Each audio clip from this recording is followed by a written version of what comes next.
Good morning everyone. जय हिंद। पिछले lecture में हमने ट्रांसड्यूसर के बारे में पढ़ा था कि ट्रांसड्यूसर होता क्या है। और आज के लेक्चर में हम उसकी कैरेक्टरिस्टिक पढ़ेंगे कि ट्रांसड्यूसर की कौन कौन सी कैरेक्टरिस्टिक होती है। ऐसे तो मेनली ट्रांसड्यूसर की तीन कैरेक्टरिस्टिक होती है। एक आपकी होती है इनपुट कैरेक्टरिस्टिक, एक होती है आपकी आउटपुट कैरेक्टरिस्टिक और एक होती है आपकी ट्रांसफर कैरेक्टरिस्टिक। तो तीन टाइप की आपकी कैरेक्टरिस्टिक हम लोग इस लेक्चर में पढ़ने वाले हैं। तो सबसे पहले हम देखते हैं इनपुट कैरेक्टरिस्टिक ऑफ ट्रांसड्यूसर। तो इसमें क्या है कि आपका टाइप ऑफ इनपुट कैसा है और ऑपरेटिंग रेंज क्या है, उसके अकॉर्डिंगली आपकी इनपुट कैरेक्टरिस्टिक आपकी चेंज होगी। तो ये एक आपका the most consideration for the choice of transducer is input quantity which is going to be measured and its operating range. तो टाइप ऑफ इनपुट क्या रहेगा और उसकी ऑपरेटिंग रेंज क्या है, उसके अकॉर्डिंगली हमारे इनपुट कैरेक्टरिस्टिक चेंज होगी। ठीक है। तो the type of input which can any physical quantity is generally determined in advance. पहले से ही हम एडवांस में हम लोग जान लेते हैं कि आपका जो इनपुट है वो किस टाइप का है और कितनी फिजिकल क्वांटिटी में कितना है, ताकि ये जो फिजिकल क्वांटिटी है वो हमारा नंबर ऑफ ट्रांसड्यूसर से हम लोग मेजर कर सकते हैं। However, the choice of a particular transducer that is selected for the purpose depend upon the useful range of input quantity over which the transducer can be used. Okay, तो useful operating range क्या है transducer की, वो क्या है, may be decisive factor in the selection of transducer for a particular application.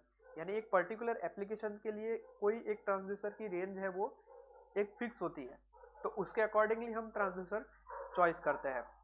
तो the upper limit is decided by the transducer capabilities while the lower limit of the range is normally determined the transducer error or by the unavoidable noise originating the transducer.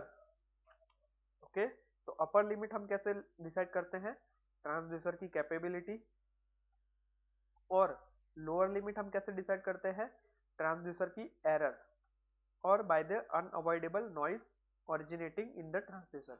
ठीक है। In fact जो transducer होता है वो उसकी good resolution, यानी उसकी operating range के अकॉर्डिंग, उसकी जितनी भी ऑपरेटिंग रेंज है उसके अंदर अंदर वो गुड रिजोल्यूशन आपका प्रोवाइड कर सकता है। तो ये पहला पॉइंट है हमारा इनपुट कैरेक्टरिस्टिक पे पहला पॉइंट है कि टाइप ऑफ इनपुट और उसकी ऑपरेटिंग रेंज क्या होनी चाहिए। देन सेकंड पॉइंट है हमारा लोडिंग इफेक्ट। ठीक है। लोडिंग इफेक्ट में क्या है, आइडियली जो ट्रांसड्यूसर होता है should have no loading effect on input quantity being measured. In theory, it is impossible, although in practice step may be taken to reduce the loading effect to negligible proportion.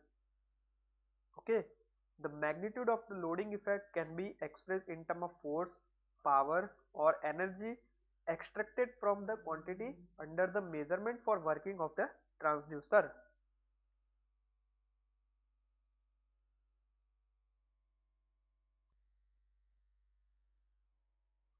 The magnitude of loading effects can be expressed in terms of force, power, energy and extracted from the quantity under the measurement for the working of transducer.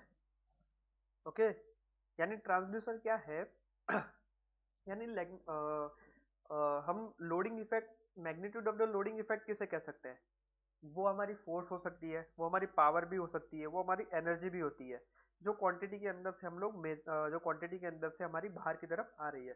तो उसके measurement के लिए, यानी कि एक perfect हम लोग को डिसाइड होना चाहिए कि हम लोग क्या मेजर कर रहे हैं। हम फोर्स मेजर कर रहे हैं, हम पावर मेजर कर रहे हैं, हम एनर्जी मेजर कर रहे हैं, तो उसके अकॉर्डिंगली हम हमारा ट्रांसड्यूसर सिलेक्ट करेंगे। तो लोडिंग इफेक्ट में क्या है कि आपका आउटपुट में आप लोग क्या मेजर करने वाले हो। ओके, यानी कि आपकी जो भी आप लोड दोगे उस पे, यानी वो किस टाइप का है, आप फोर्स कर रहे हो, आप पावर मेजर कर रहे हो या फिर आप एनर्जी मेजर कर रहे हो, तो वो हमारा प्री डिसाइडेड होना चाहिए। Therefore the transducer that is selected for a particular application should ideally exerted no force, power or energy from the quantity under measurement in order that the latter is measured accurately. जैसा मैंने आपको बताया power, energy या force, आप जो भी major कर रहे हो आपको पहले से डिसाइड होना चाहिए कि आप क्या मेजर कर रहे हो, तो उसके अकॉर्डिंगली आप ट्रांसड्यूसर यूज करेंगे। क्योंकि आपका फोर्स के लिए ट्रांसड्यूसर अलग होता है, पावर मेजर करने के लिए अलग होता है, और एनर्जी मेजर करने के लिए भी आपका अलग ट्रांसड्यूसर यूज होता है। ओके, देन आपकी second characteristic output characteristic. Output characteristic में तीन कंडीशन होती है। पहली कंडीशन आपकी होगी type of electrical output, second condition होगी आपकी आउटपुट इंपीडेंस, देन थर्ड आपकी होगी यूजफुल आउटपुट रेंज। ओके, तो पहली कंडीशन हम लोग देख लेते हैं, टाइप ऑफ इलेक्ट्रिकल आउटपुट क्या है। The type of output which may be available from transducer may be voltage, current और impedance or a time function of this amplitude. This output quantity may or may not be acceptable the later stages of the instrumentation system. इसका मतलब क्या है कि आपकी जो output है, कोई भी आपका ट्रांसड्यूसर है, यानी कि जो भी आपका किसी भी टाइप का आउटपुट हो जो आपका ट्रांसड्यूसर से आ रहा हो, वो आपका वोल्टेज हो सकता है, करंट हो सकता है, कोई टाइम फंक्शन हो सकता है, कोई इम्पिडेंस हो सकता है। तो ये जो आउटपुट क्वांटिटी है वो आपकी आगे वाले फर्दर जो आपके जो स्टेजेस हैं उसमें आप लोग यूज कर भी सकते हैं और नहीं भी कर सकते हैं। ठीक है, तो they have to be manipulated, यानी हमें इसे जो भी आउटपुट ट्रांसड्यूसर की आउटपुट कैरेक्टरिस्टिक है तो उसमें हमें मैनिपुलेट होना चाहिए, मतलब तोड़ मरोड़ के हम उसे किसी में भी कन्वर्ट कर सकते हैं, सिंपल। यानी कि their magnitude has been change और they may have to be change in their format by signal conditioning equipment so as to make them drive the subsequent stages for the instrumentation system। ठीक है, okay. ये इसका मतलब आपको समझ में आ गया कि वोल्टेज जब आपका ट्रांसड्यूसर का जो भी आउटपुट है वो आउटपुट वोल्टेज में हो सकता है, करंट में हो सकता है, कोई भी इम्पीडेंस में हो सकता है, या फिर कोई टाइम फंक्शन में हो सकता है। लेकिन आपका जो भी आपका आउटपुट है वो आपके फर्दर आगे वाले स्टेजेस में काम आने वाला है कि नहीं आने वाला है, इसके बारे में आपको कोई भी जानकारी नहीं है। तो ये जो आपका आउटपुट आया, इलेक्ट्रिकल आउटपुट जो भी आया आपका, वो ऐसा होना चाहिए, यानी उसे हम तोड़ मरोड़ के किसी चीज में भी जो हमें आगे फर्दर स्टेजेस में काम आएगी उसमें हम कन्वर्ट कर सके। ओके, नाउ सेकंड हमारा आउटपुट कैरेक्टरिस्टिक में हमारी सेकंड जो कंडीशन है वो है हमारी output impedance. So output impedance of a transducer determined to the extent subsequent stages of instrumentation is loaded. Ideally, the value of output impedance should be 0 if no if no loading effect are there on the subsequent stages। इसका मतलब क्या है कि आपका जो output impedance होना चाहिए वो आपका उसकी वैल्यू आपकी जीरो होनी चाहिए। क्यों जीरो होनी चाहिए? क्योंकि जो आपके आगे वाले जो भी आपके स्टेजेस हैं वहां पे जो आपके ट्रांसड्यूसर पे जो लोडिंग इफेक्ट हो रही है वो आपकी नहीं है, यानी कोई भी फर्दर स्टेज के लिए आपके लोडिंग इफेक्ट आपकी नहीं है, तो उसके अकॉर्डिंगली आपका जो आउटपुट इम्पीडेंस होना चाहिए वो जीरो होना चाहिए। Okay, so output impedance cannot, however the output impedance Z0, impedance का Z0 से हम डिनोट करते हैं, cannot make equal to 0 or therefore its value should be kept as low as possible to minimize the loading effect। Okay, the output impedance determined by the amount of power that can be transferred to the succeeding stages of instrumentation system for a given output signal level। If output impedance is low as compared as to forward impedance of the system, the transducer has the characteristic of constant voltage source, while in case of forward impedance is high as compared with the output impedance of transformer, it behaves as a constant current source। इसका मतलब क्या है? Forward impedance का मतलब क्या है और आपका आउटपुट इम्पीडेंस का मतलब क्या है? फॉरवर्ड इम्पीडेंस का मतलब ये है कि जो आप उसमें इम्पीडेंस इनपुट करवा रहे हैं, ठीक है, वो आपका हुआ फॉरवर्ड इम्पीडेंस, और आउटपुट इम्पीडेंस तो है ही है जो आपको आउटपुट में मिल रहा है। तो इसमें क्या है कि अगर आपका फॉरवर्ड इम्पीडेंस लो होता है, किससे, आउटपुट इम्पीडेंस से, सॉरी, आउटपुट इम्पीडेंस आपका लो होता है फॉरवर्ड इम्पीडेंस से, मतलब आपका जो इनपुट है वो ज्यादा है, आउटपुट है वो कम है। तो इस टाइम में क्या होगा कि जो आपका ट्रांसड्यूसर होगा वो एक कांस्टेंट वोल्टेज सोर्स की तरह आपको वर्क करेगा। लेकिन अगर आपका आपका इनपुट इम्पीडेंस है यानी फॉरवर्ड इम्पीडेंस है वो हाई है compare to the output impedance, तो वो क्या करेगा, behaves as a constant current source. Okay, now हमारी थर्ड कंडीशन है यूजफुल आउटपुट रेंज। तो इसका मतलब क्या है, the output range of a transducer is limited at a lower end by the noise signal which may protect the desire input signal. इसका मतलब क्या है कि ट्रांसड्यूसर की जो आपकी आउटपुट रेंज होती है वो आपकी लिमिटेड होती है लोअर एंड पे लिमिट क्यों होती है, क्योंकि आपका जो इनपुट सिग्नल है उसे आपको प्रोटेक्ट करना है, यानी जो आपका इनपुट सिग्नल है वो आपका डिस्टॉर्ट नहीं होना चाहिए ताकि आपको सही आउटपुट ट्रांसड्यूसर के द्वारा मिल सके। इसीलिए आपका इनपुट सिग्नल आपको प्रोटेक्ट करना है by the lower end of noise signal. Okay, तो अपर लिमिट जो होती है, यानी कि लोअर लिमिट तो हमें सेट करनी है, लेकिन जो अपर लिमिट होती है वो आपकी मैक्सिमम यूजफुल इनपुट लेवल के अकॉर्डिंगली आपकी रेंज सेट होती है। ठीक है, the output range can be increase in some cases by the inclusion of amplifier in the transducer. However, the inclusion of an amplifier also increases the noise level, and therefore, in such situation, the amplifier may not be any useful at all. इसका मतलब क्या है, इसका मतलब ये है कि आपको जो आउटपुट रेंज है वो किस थोड़े केसेस में आपकी इंक्रीज हो सकती है। क्यों इंक्रीज हो रही है आपकी, क्योंकि आप एक एम्पलीफायर ऐड कर रहे हैं। एम्पलीफायर का मतलब ही क्या होता है, आपकी रेंज को बढ़ाना। एम्पलीफायर आप लोग यूज क्यों करते हैं, क्योंकि आपकी रेंज को आपको बढ़ाना है, उसे एम्पलीफाई करना है। लेकिन अगर आप एम्पलीफायर यूज करते हैं तो वो आपका सिस्टम के अंदर नॉइज लेवल भी इंक्रीज कर देती है।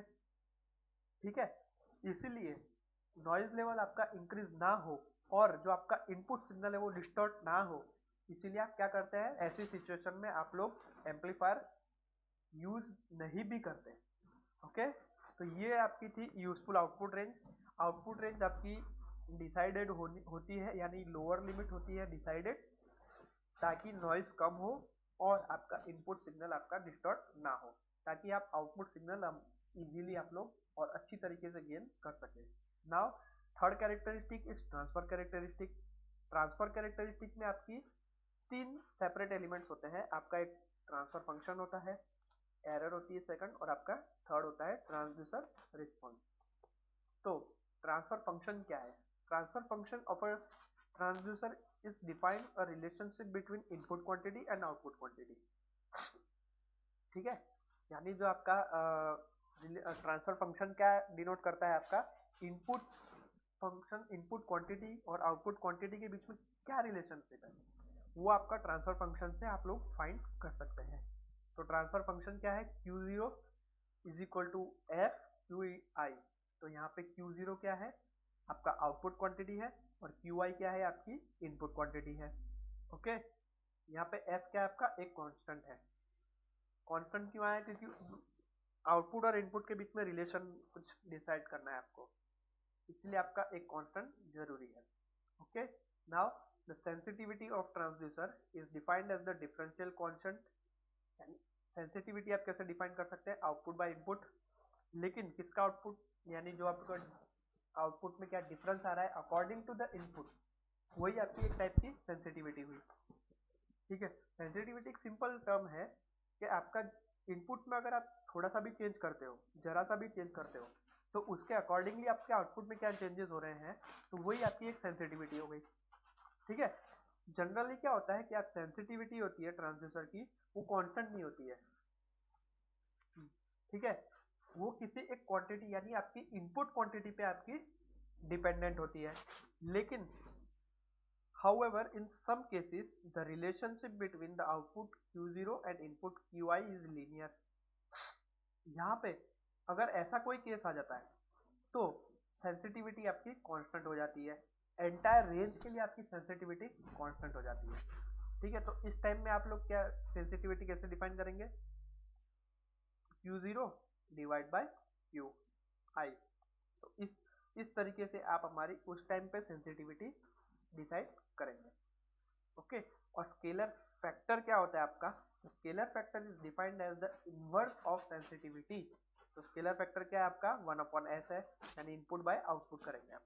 सम मैन्युफैक्चरर, कितने manufacturer specify the scale factor and still call it is sensitivity, but it is wrong. Okay, scale factor क्या है आपका? इनवर्स ऑफ सेंसिटिविटी है। Now second topic is error, यानी जो हमारी ट्रांसफर कैरेक्टरिस्टिक थी उसके अंदर सेकंड एलिमेंट क्या है हमारा? एरर्स है। तो एरर्स क्या है? Errors in the transducer is occur because they do not follow the input output relationship. ठीक है, एरर क्यों अकर हो रही है ट्रांसड्यूसर में? क्योंकि वो इनपुट आउटपुट रिलेशनशिप को फॉलो नहीं करते। Any departure from the above relationship results in error. तो एग्जाम्पल के तौर पे अगर आपका इनपुट है, यानी आउटपुट जो है इनपुट के अकॉर्डिंगली आपका Q0 आना चाहिए, लेकिन प्रैक्टिकली आपका क्या आ रहा है? Q'0 आ रहा है। तो ये क्या हो गया? आपकी इंस्ट्रूमेंट जो आपने यूज किया उसकी एरर हो गई। तो आप एरर कैसे फाइंड करेंगे? तो एरर आप फाइंड करेंगे Q'0 माइनस Q0, यानी प्रैक्टिकली जो आपका आउटपुट आ रहा है और जो आपने अज्यूम किया है, सॉरी अज्यूम नहीं किया है, आपको मैन्युफैक्चरर के द्वारा बताया गया है, तो वो अकॉर्डिंगली आपका इनपुट कितना आउटपुट आना चाहिए और प्रैक्टिकली कितना आ रहा है, उन दोनों के बीच का डिफरेंस ही आपका एरर है। ओके, तो एरर को हम दो कंपोनेंट में हम डिवाइड कर सकते हैं, एक स्केल एरर हो सकती है और एक डायनेमिक एरर भी हो सकती है। तो स्केल एरर क्या है? तो स्केल एरर क्या है? स्केल एरर आपकी चार डिफरेंट टाइप ऑफ एरर में डिवाइड हम लोग कर सकते हैं। आपकी जीरो एरर हो गई। तो जीरो एरर केसेस में क्या है कि output deviates from the correct value by a constant factor over the entire range of a transducer. देखिए यहाँ पे आपको फिगर में बताया है कंप्लीटली। देखिए आपको थियोरेटिकल कर्व जो है आपका वो ओरिजिन से स्टार्ट हो रहा है। ठीक है, ओरिजिन से स्टार्ट हो रहा है, लेकिन जो आपका आउटपुट जो आपको प्रैक्टिकली कर्व मिल रहा है वो इस टाइप का मिल रहा है कुछ।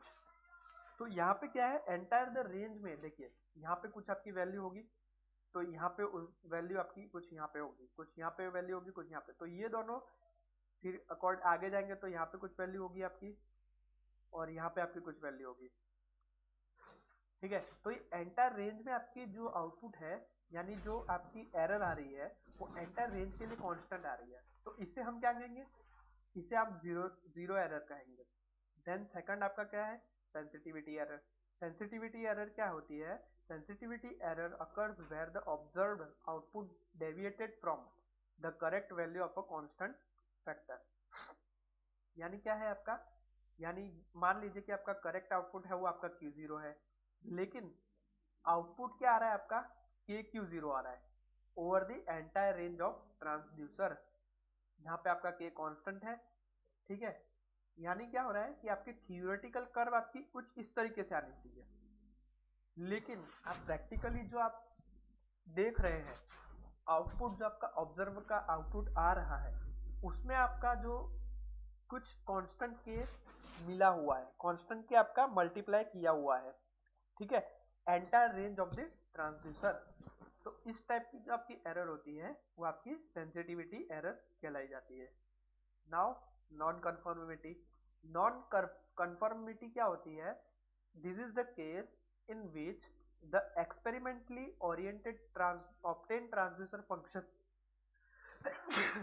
sorry deviates from the theoretical transfer function for almost every input। ठीक है, यहाँ पे देखिए, देखिए आप इनपुट और आउटपुट कैरेक्टरिस्टिक देखिए। प्रैक्टिकली कर्व आपका क्या है? ये है, जो डार्क लाइन है वो आपकी प्रैक्टिकली कर्व है, लेकिन थियोरेटिकली कर्व थियोरेटिकली कर्व है वो आपकी ये डॉटेड लाइन है। तो देखिए दोनों लाइन क्या है, दोनों लाइन अलग अलग आ रही है, अलग अलग इनपुट के लिए आपका अलग अलग आउटपुट आ रहा है। जो थियोरेटिकल आउटपुट है वो आपका प्रैक्टिकली आउटपुट नहीं है। ऑल ओवर दी आपकी जितने भी आपने इनपुट लिए वो सभी इनपुट के अंदर आपका थियोरेटिकल कर्व और प्रैक्टिकल कर्व दोनों आपके अलग अलग आ रहे हैं। तो इस टाइप की जो एरर होती है वो आपकी नॉन कन्फर्मेबिलिटी होती है। इसका मतलब क्या है, आप कंफर्म नहीं कर पा रहे कि आपके इनपुट और आउटपुट की रिलेशनशिप क्या है। Okay, now next is hysteresis. Hysteresis क्या है? All transducer are subjected to the effect of hysteresis. The output of the transducer not only depend upon the input quantity but also depend upon input quantities previously applied to it. Therefore, a different output is obtained. Okay इसका मतलब क्या है, हर हर transducer होता है वो hysteresis effect से ग्रस्त होता है। ठीक है, इसमें क्या होता है कि आपका जो आउटपुट होता है, आपका जो ट्रांसड्यूसर का आउटपुट होना चाहिए वो जो आपने इनपुट क्वांटिटी दी उसके अकॉर्डिंगली होना चाहिए। लेकिन कभी कभी क्या होता है कि आपने जो प्रीवियसली भी आपने जो इनपुट दिया है, ठीक है, प्रीवियसली जो आपने इनपुट दिया है उस वो भी इनपुट ऐड हो जाता है जो आपने अभी इनपुट दिया है, तो उसके अकॉर्डिंगली ही आपका फिर आउटपुट मिलता है। तो जो आपको मिलना चाहिए ओरिजिनली आउटपुट, लेकिन आपको जो मिल रहा है प्रैक्टिकली आउटपुट, उन दोनों के बीच में एरर होती है। तो इस टाइप की जो एरर होती है उसे हम हिस्टेरिसिस एरर भी कहते हैं। ओके, नाउ दूसरी हमारी जो एरर है वो हमारी है डायनेमिक एरर। एरर में हमारे पास दो एरर होती है, ठीक है, एक स्केल एरर होती है और देन उसके बाद आपकी होती है डायनेमिक एरर। तो डायनेमिक एरर कब अकर होती है? Dynamic error occurs only when the input quantity is varying with the time. This is on account of the fact the system contains energy store element and due to this output cannot follow the input exactly but with the timeline। तो dynamic error कब transducer में कब कब generate होगी? तभी generate होगी जब आपका सिस्टम होगा, कोई एनर्जी स्टोरेज एलिमेंट आप उसमें होगा। जैसे आपका कैपेसिटर हो गया, कैपेसिटर में क्या होता है, आपकी ट्रांजिएंट और स्टेडी स्टेट दोनों दोनों टाइप के रिस्पॉन्स होता है। तो उस कैपेसिटेंस के कारण क्या होगा कि जो आपका इनपुट है वो तो ठीक रहेगा, लेकिन जो आउटपुट है वो चेंज होता रहेगा, टाइम के साथ आपका चेंज होता रहेगा। तो इस टाइप की जो एरर होती है वो हमें डायनेमिक एरर कही जाती है। जैसे यहाँ पे देखो एग्जांपल में दिया है आपकी आरसी सीरीज सर्किट ली है, तो उसमें क्या है, आपका स्टेप इनपुट जो है मैग्नीट्यूड ई है वो अप्लाई करते हैं हम। तो क्या होता है, वोल्टेज जो होते हैं वो कैपेसिटर के अक्रॉस आपके कुछ टाइम के लिए स्टोर होता है। ठीक है, तो उस टाइम तक तो आपको कुछ आउटपुट नहीं मिलेगा, लेकिन जैसे ही आपका कैपेसिटर आपका फुल्ली चार्ज होगा, देन डिस्चार्ज होने के बाद वो कुछ आपको आउटपुट देगा। तो वो आउटपुट क्या होगा आपका, ठीक है, वो आउटपुट आउटपुट क्या होगा, वो आपका E C is equal to E one minus exponential of T by tau. ये टाउ क्या है आपका, टाउ एक आपका टाइम कांस्टेंट है। ठीक है, आरसी अगर आपकी सीरीज सर्किट है तो आप टाइम कांस्टेंट क्या होता है, आरसी होता है। ओके, तो उसका रिस्पॉन्स आपको कैसा देखने को मिलेगा वो यहाँ पे बताया आपको। ओके, वो कुछ आपको इस तरीके का देखने मिलेगा। देखिए यहाँ पे ही है, ऊपर ही है। आरसी सर्किट में क्या है आपका, जो टाइम रिस्पॉन्स आएगा वो कुछ प्रैक्टिकली कर्व आपका इस टाइप का आएगा, लेकिन जो आपका थियोरेटिकल कर्व है आपका कुछ इस तरीके से आना चाहिए। तो ये जो एरर हुई, ये जो दोनों के बीच की एरर आई, ये वाला area,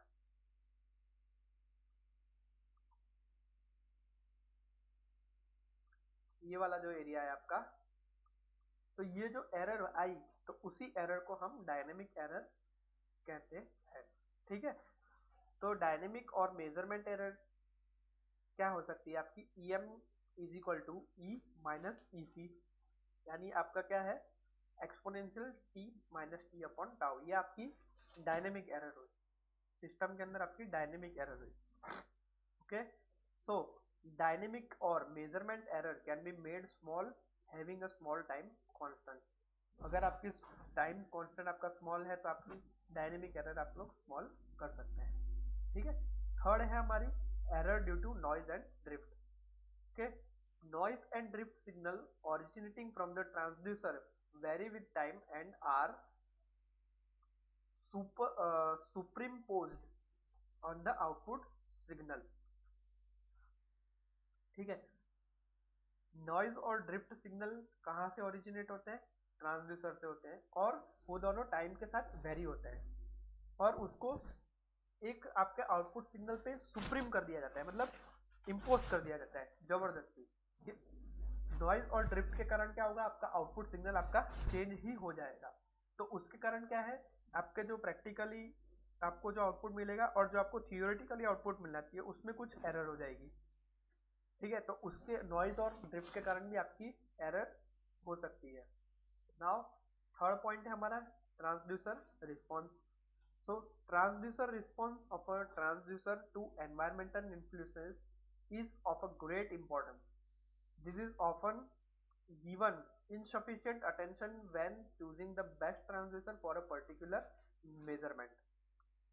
Okay, the performance of the transducer is fully defined by its transfer function and error, provided that transducer is in a constant environment and not subject to any disturbances like stray electromagnetic and electrostatic fields, mechanical shocks, vibration, temperature changes, pressure, humidity changes, change in supply voltage and improper mechanical mounting।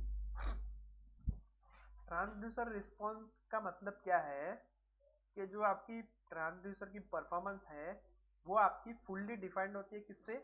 आपके transfer function से, और आपकी error जो आपने find करी वो error से आपकी ट्रांसड्यूसर की रिस्पॉन्स आपका डिफाइंड होता है।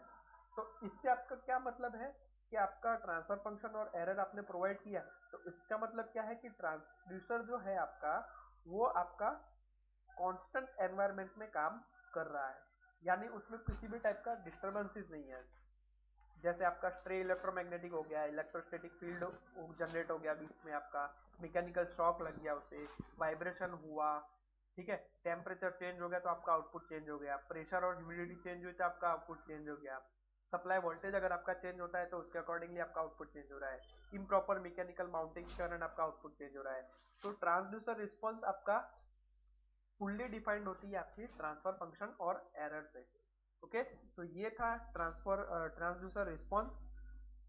ओके, तो ये थर्ड टॉपिक था मेन। तो ये आपकी तीन मेन कैरेक्टरिस्टिक थी जो हमने आज कंप्लीट करी। आपका इनपुट कैरेक्टरिस्टिक हो गई, आपकी आउटपुट कैरेक्टरिस्टिक होगी और आपकी ट्रांसफर कैरेक्टरिस्टिक हो गई। तो ये तीन टाइप की आपके कैरेक्टरिस्टिक आप पूरी करते हैं आज। और आने वाले लेक्चर में, नेक्स्ट लेक्चर में हम लोग क्या करेंगे? नेक्स्ट लेक्चर में हम लोग डिफरेंट आपका डिस्प्लेसमेंट मेजरमेंट कैसे होता है, यानी आपका एलवीडीटी और आरवीडीटी पढ़ेंगे। देन उसके बाद हम लोग प्रेशर मेजरमेंट के लिए हम लोग क्या क्या यूज करते हैं वो यूज करेंगे। ओके, वो पढ़ने वाले हैं। फिर आपका स्ट्रेन गेजेस पढ़ेंगे हम। ओके, तो ये सारे गेजेस हम लोग पढ़ने वाले हैं। ओके, तब तक के लिए टाटा बाय बाय, जय।